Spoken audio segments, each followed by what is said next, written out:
Praise the lord. ఈరోజు వాక్యాంశము సామెతల గ్రంథం 13:3. ఊరకొనక మాట్లాడువాడు తనకు నాశనము తెచ్చుకొనును. ప్రభు ఈ వాక్య భాగం నుండి ఈరోజు ఏం మాట్లాడుతున్నారో చూద్దాం.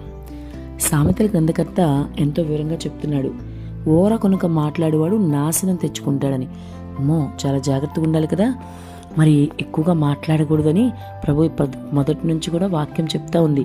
జాగ్రత్తగా ఉండాలి. వింటున్న సహోదరి సహోదరుడా, నీ పరిస్థితి ఏంటో ఆలోచించు. మరి నీవు కూడా ఎక్కువగా మాట్లాడే వ్యక్తివైతే నాశనాన్ని నీకు నువ్వే కొని తెచ్చుకుంటావని వాక్యం సెలవిస్తూ ఉంది. మరి ఈరోజు ఎటువంటి వ్యక్తివి అని నిన్ను నువ్వు ఒకసారి పరిశీలన చేసుకో.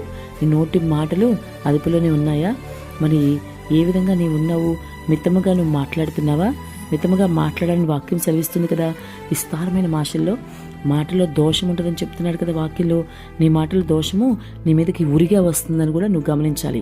క్రైస్తవుడివి నీవు అన్ని విషయాల్లో కూడా మితముగా ఉండాలి. క్రీస్తుని మాదిరిగా చేసుకుని ముందుకు నడవాలి. క్రీస్తు ఎలాగైతే మితముగా మాట్లాడేవాళ్ళు, అవసరాన్ని బట్టి దేవుని మాటలే తప్ప మరి అనవసరమైన మాటలు ఆయన ఎప్పుడు మాట్లాడరు. అలాగే నీవు కూడా నీ ప్రభువులే అనవసరమైన విషయాలు మాట్లాడుకు. అంతేకాదు ఊరకొనక మాట్లాడేవాడు, మాటికి మాట్లాడుతూ ఎక్కువగా మాట్లాడేవాడు తన నాశనాన్ని తనే కోరి తెచ్చుకుంటాడు.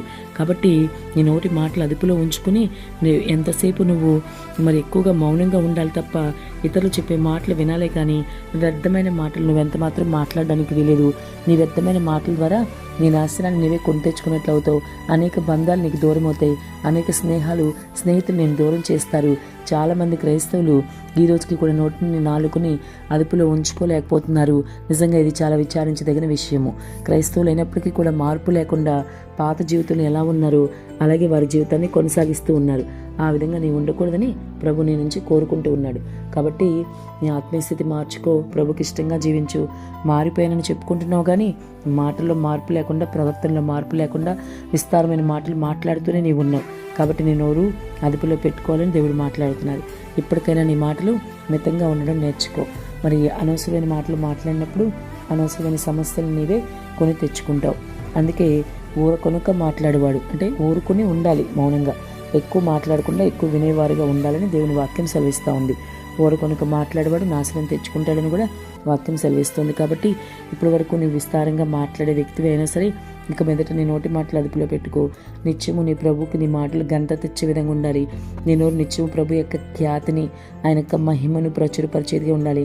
ఆయన గురించి ప్రకటించే విధంగా నీ పెదవులు నాలుక ఉండాలని గమనించు. అనవసరమైన మాటలు, విస్తారమైన మాటలు మాట్లాడడం మానేసి ప్రభు గురించి తెలుగు ప్రకటించు. ఇప్పటి వరకు నీ విస్తారంగా మాట్లాడే వ్యక్తివైనా ఇక నుంచి మితముగా మాట్లాడడం నేర్చుకో. ఆమేన్.